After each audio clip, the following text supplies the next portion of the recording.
everyone. Thanks for checking out this episode of Discovering the High Life. We are here with Brent and Suzanne from Walla Walla Brews Cruise. How are you doing today? Thanks for joining us. Yeah, we're great. Thanks. Good to be here. Yeah. We're in downtown Walla Walla at Mercado on Main Street. Okay. And why don't you tell us a little bit about how you got started with Walla Walla Brews Cruise? Well, we tried to start about a year ago. Obviously, that was difficult to do with COVID happening around the world. But we finally have launched, and we're part of a bigger group of Brews Crews that run throughout the country, different places throughout the country. And we're very excited to be a part of the Brews Crews family. Brent was saying it's a national company, and it was started in 2006 in Asheville, North Carolina. And their beer scene was very small at the time, but the owners, Trish and Mark Lyons, could see that the brew scene, craft brew scene, was expanding in Asheville. And so since 2006, Brews Cruise has expanded across the country, and there are around 12 Brews Crews operating now, with the latest one opening up outside of Chicago in Illinois. And when we came across Brews Cruise, we were actually on a little ski vacation in Whitefish, Montana, and we were looking for things to do and found a Brews Cruise on Visit Whitefish website. And so we went on a tour, and there were only a few breweries in Whitefish, and we immediately said to ourselves, you know, if they can do this in Whitefish, Montana, we could do it in Walla Walla, because there are a lot of breweries that are emerging in this town and the whole Walla Walla Valley. And there's also a long-standing wine touring business. So we decided to make the leap of faith into joining that Brews Cruise family. What will happen on a tour is we'll have 3 stops, and the first stop is going to be grain to glass, and the brewer will sit down or stand there with a group of people and explain how we get from grain to the beer in the glass. And he or she will go through the process, and the tour goers will learn how to make beers somewhat, and then they're going to taste the beer from the brewer.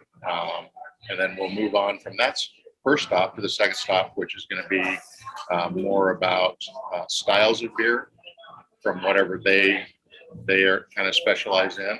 The brewer will sit down with them again and sample the beers with them and talk a little bit about each beer. And then the third stop typically is a stop where we pick the goers up, and we'll bring them back to that stop, taste some beers, and hopefully they'll stay there for food. And we try to end at a place that has food. So make it kind of a well-rounded experience. And then the other thing, as far as craft goes, we also go to the Walla Walla Hop Yard, which is also a very fun experience for people to see where hops come from, and they learn how they grow them and how they package them into what the brewers use to make beer. And again, then now it's become a beer that has been locally sourced, which is always pretty popular with people. And obviously the brewers want to be locally sourced as well. But in addition to beer, craft beer, we actually take our guests to cideries. So we expand our tours from to the east all the way to Dayton, Washington, and then slightly west into Milton Freewater, Oregon. And apples are the mainstay over there in Milton Freewater. And so there's some choice cideries, Blue Mountain Cidery and Freewater Cidery. And we do go there for guests. We've run into that with the last couple of tours that people really didn't understand ciders, and we've taken them to Freewater Cidery, and they were absolutely amazed by the cider that they were drinking. They'd never tasted a true cider that they make. They let apples be apples, and it's kind of fun to watch these people be completely amazed at how good it is. So. Cool. And then if you're going to take the tour, how much time should you plan for the tour? Yeah, we do tours during the week as well as on the weekends. So on Saturdays and Sundays, we run 2 tours, one that begins at 11 in the morning and it ends between 2 and 2:30 in the afternoon. And then the second tour begins at 3 and ends between 6 and 6:30. During the week, it's called book, and we can do private tours, corporate tours.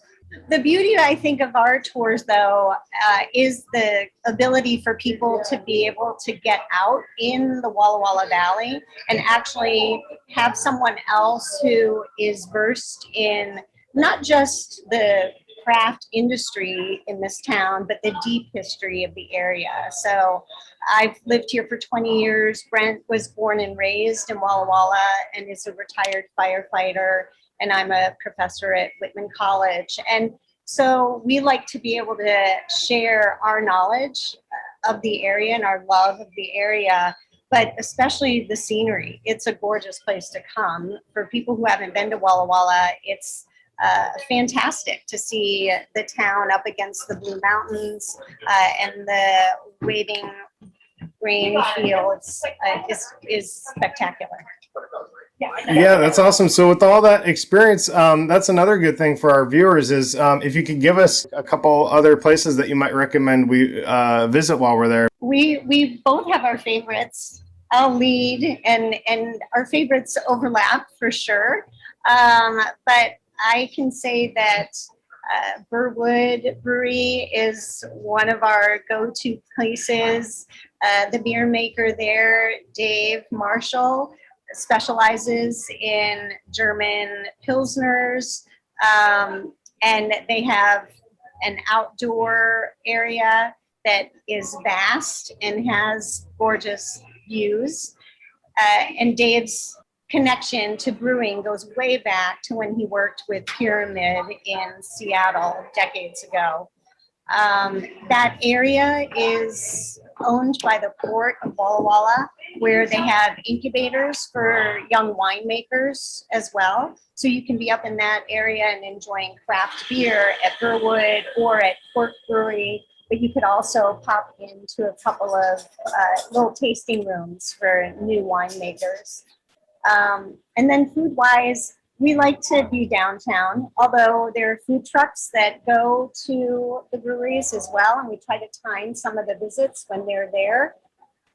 But we have our favorites, Brasserie 4 and the Casa Tempo restaurant are great. And we're sitting in a new downtown site of Mercado, which used to be closer to a food truck in the past and now has expanded into a full-blown restaurant. Oh, excellent. Are you starting to see some activity starting to come back now, finally? We are definitely seeing things open up, for sure. And last 2 weekends ago was spring release for the wineries. So it seemed to really energize everyone in town and in the surrounding areas where the wineries exist. And we've had a tremendous influx of new tourists. And we've seen a lot of people out at our favorite wineries as well.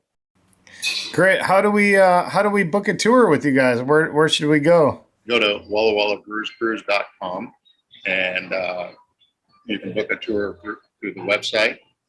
And that when you go to the website, it'll redirect you to Fair Harbor, and you can sign up there, or you can call us directly, and we can, if you have special requests, we can certainly work it out easier that way if you call directly.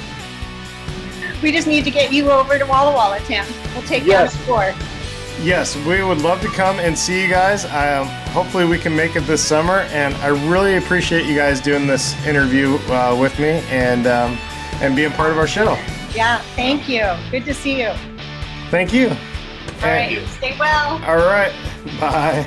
Bye. Everyone at home, thanks for watching. Go to discoveringthehighlife.com for news and information, and make sure you follow us on social media.